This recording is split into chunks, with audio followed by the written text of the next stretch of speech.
ED Tamil நேயர்களுக்கு வணக்கம். So நம்ம வீடியோஸ் பேஸ் பண்ணி நிறைய கொஸ்டின்ஸ்லாம் கேட்டிருந்தீங்க. அந்த கொஸ்டின்கான ஆன்சர் தான் இந்த வீடியோஸில் பார்க்க போகிறோம்.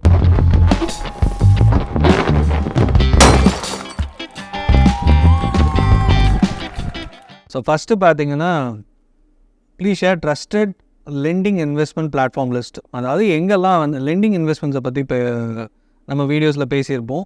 இந்த பியர் டு பியர் லெண்டிங், அதாவது நம்ம வந்து கடன் கொடுத்து கடன் வருதா இல்லையான்றது நிறைய பேருக்கு ஒரு பெரிய கஷ்டமாக இருக்கும். ஃப்ரெண்ட்ஸுக்கு கொடுத்துருப்போம், ஃபேமிலி மெம்பர்ஸ்க்கு கொடுத்துருப்போம், திருப்பி வரும் வராது, அது வந்து போனது தான் அப்படின்ற மாதிரி. இதை தான் வந்து peer to peer lending platforms பண்ணுறாங்க. ஸோ பேங்க்ஸ் எல்லாம் வந்து பெரிய பெரிய அளவில் ஒரு 5 லட்சத்துக்கு மேலே 10 லட்சத்துக்கு மேலே தான் லெண்ட் பண்ணுவாங்க, பாரோ பண்ணுவாங்க, அந்த இன்ட்ரெஸ்ட் கொடுத்து வாங்குறது அந்த பிஸ்னஸ் தான். பட் அதே ஃபார்மேட்டை பியர் டு பியர் லெண்டிங் பார்த்தீங்கன்னா, ஆவரேஜ் டிக்கெட் சைஸ் வந்து 30,000 50,000, மிஞ்சி போனால் ஒரு 2 லட்சம் ஆவரேஜ் டிக்கெட் சைஸ். இந்த சைஸில் இருக்கிற லெண்டிங்கை தான் இன்வெஸ்டர்ஸ் கிட்ட பணம் வாங்கி அதை வந்து இந்த பிளாட்ஃபார்ம்ஸ்லாம் ஏஐ எல்லா டெக்னாலஜியும் சொல்கிறாங்க, அதை யூஸ் பண்ணி யாரெல்லாம் பாரோவர்ஸோ அவங்களுக்கு பணம் கொடுக்குறாங்க. ஸோ இதுக்கான இன்ட்ரெஸ்ட் வந்து ஜாஸ்தியாக இருக்கும். அதனால தான் வந்து இன்வெஸ்டர்ஸ்க்கு வந்து ஒரு மிகப்பெரிய ரிட்டர்ன்ஸ். ஒரு எஃப்டியில் போட்டால் ஒரு 6-7%னா லெண்டிங் பிளாட்ஃபார்ம்ஸில் 12-15% வரைக்கும் ஈஸியாக கொடுக்குறாங்க. ரெகுலேட்டட் வேறு என்பிஎஃப்சி அப்படின்னு இப்போ ரெக்கக்னைஸ் பண்ணிட்டாங்க ஆர்பிஐ. ஸோ எதெல்லாம் லெண்டிங் பிளாட்ஃபார்ம்ஸில் நீங்கள் கன்சிடர் பண்ணலான்னா, ஃபேர்சென்ட் ஃபஸ்ட்டு ஸ்டார்ட் பண்ணி 10 இயர்ஸ் கம்ப்ளீட் பண்ணிட்டாங்க. லெண்ட் பாக்ஸ் அப்படின்ற ஒரு பிளாட்ஃபார்ம், அப்புறமா மொனெக்ஸோ சென்னை பேஸ்டு ஒரு கம்பெனி, இந்த மாதிரி நிறைய கம்பெனிஸ் இருக்குது. எல்லாருமே வந்து அந்த என்பிஎஃப்சி ரெக்கக்னிஷன் இருக்கா, ஆர்பிஐ கீழே இது கவர்ன்டா வருதா அப்படின்றத பார்த்துட்டு நீங்கள் இன்வெஸ்ட்மெண்ட் பண்ணுறதை கன்சிடர் பண்ணலாம். அடுத்து ஒருத்தர் வந்து இது நிறைய பேர் கேட்டிருப்பீங்க, இதுக்கான ஆன்சர் சொல்கிறத விட, I have 1.7 lakhs to invest per month. Suggest a mutual fund portfolio for this.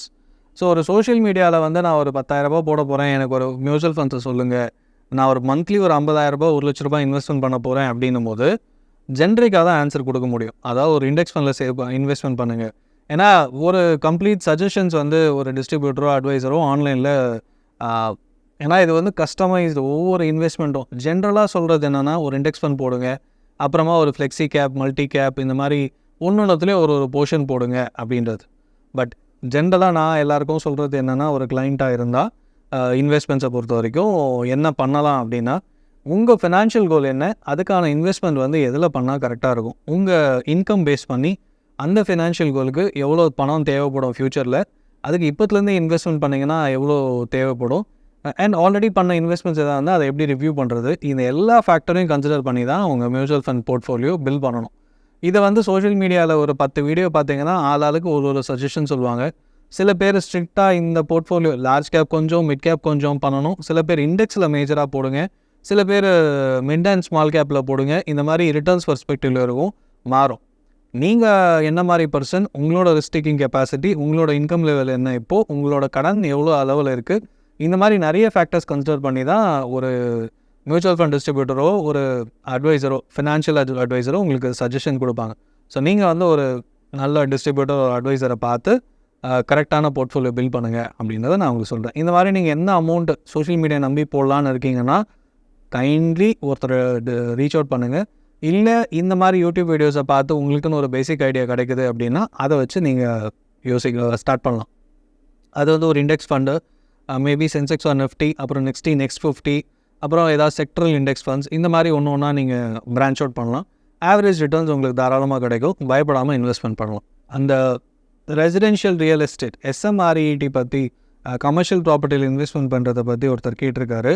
Commercial ப்ராப்பர்ட்டியில் investment பண்ணுறதுனா ஒரு 3 கம்பெனி பேர் சொல்கிறேன், நீங்கள் அங்கே அப்ரோச் பண்ணலாம். இல்லை யார் மூலமாக அதை இன்வெஸ்ட்மெண்ட் பண்ணோன்னா கீழே கமெண்ட் பண்ணுங்கள், are you can reach out to me so that I will also help in investing.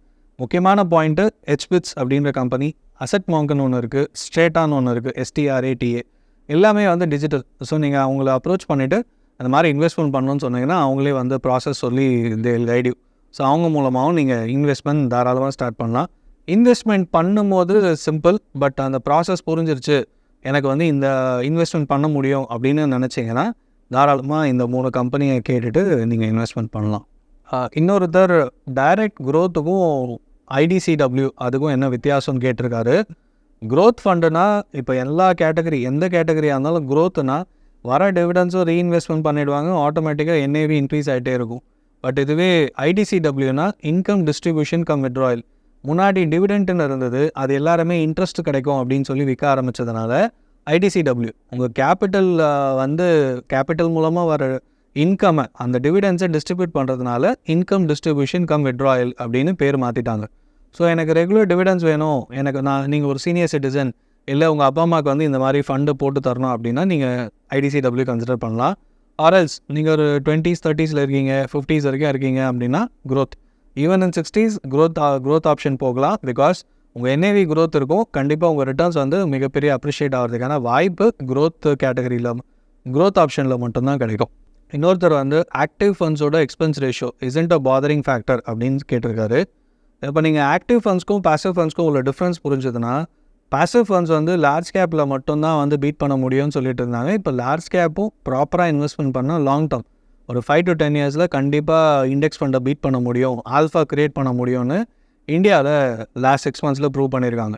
So அப்படின்னும் போது பார்த்தீங்கன்னா ரிஸ்க் இல்லாமல் நான் இன்வெஸ்ட்மெண்ட் பண்ணுறதுக்கு பாசிவ் ஃபண்ட்ஸில் போங்க, நான் யாரையும் கேட்க மாட்டேன், நான் எனக்கு ஒரு ஐடியா இருக்குது stock market as well as index sectors அப்படின்னா எல்லா செக்டாருக்கும் ஒரு இண்டெக்ஸ் ஃபண்ட்ஸ் இருக்குது, as well as small mid large இது எல்லாத்துக்குமே இண்டெக்ஸ் ஃபண்ட்ஸ் இருக்குது. அதை காப்பி பண்ணி நீங்கள் அதை பார்த்துட்டு நீங்கள் இன்வெஸ்ட்மெண்ட் பண்ணலாம். ஆக்டிவ் ஃபண்ட்ஸோட ரிட்டர்ன் ஜாஸ்தியாக இருக்குது. ஒரு small cap fund active mutual ஃபண்டோட ரிட்டர்ன்ஸ் நிப்பான் இண்டியா இல்லை வேறு எஸ்பிஐ வேறு இல்லைனா ஆக்சிஸ் இந்த மாதிரி டிஎஸ்பி இதெல்லாம் பார்த்தீங்கன்னா கண்டிப்பாக ஒரு ஆல்ஃபா க்ரியேட் ஆகுது, 3 to 8% ஆல்ஃபா. ஸோ இந்த ஆல்ஃபா எனக்கு வேணாம், நான் இண்டெக்ஸ்லேயே போட்டுக்கிறேன் அப்படின்றது தான் பாசிவ் இன்வெஸ்டிங். ஸோ இந்தியாவில் நெக்ஸ்ட் 10-20 yearsக்கு ஒரு ஸ்மால் கேப்லேயும் மிட் கேப்லேயும் கண்டிப்பாக ஆல்ஃபா க்ரியேட் பண்ண முடியும். லார்ஜ் கேப்லேயுமே கரெக்டாக சூஸ் பண்ணிங்கன்னா உங்களால் அந்த ஃபண்ட் மேனேஜரால் ஆல்ஃபா க்ரியேட் பண்ண முடியுன்றது தான் லாஸ்ட் 6 months 1 yearல நமக்கு கிடைச்ச இன்ஃபர்மேஷன் பேஸ்ட் ஆன் டேட்டா நான் சொல்கிறேன். ஸோ அப்படின்னும் போது எல்லா ஆக்டிவ் மியூச்சுவல் ஃபண்ட்லேயும் உங்களால் ஆல்ஃபா க்ரியேட் பண்ண முடியும்.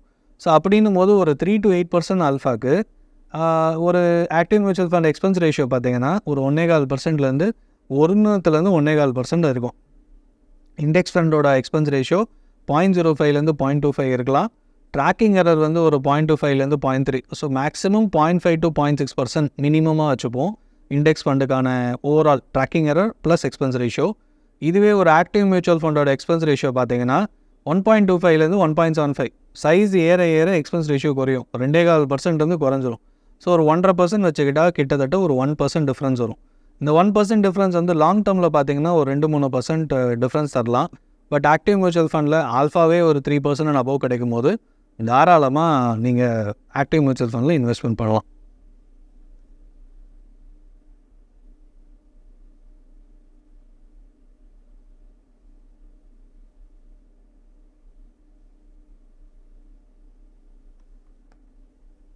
மேலும் ஈடி தமிழ் சேனல்ல வரப்போகும் பிசினஸ் மற்றும் அது ரிலேட்டடான வீடியோவை பார்க்க உடனே கீழே இருக்க சப்ஸ்கிரைப் பட்டனை கிளிக் பண்ணுங்க.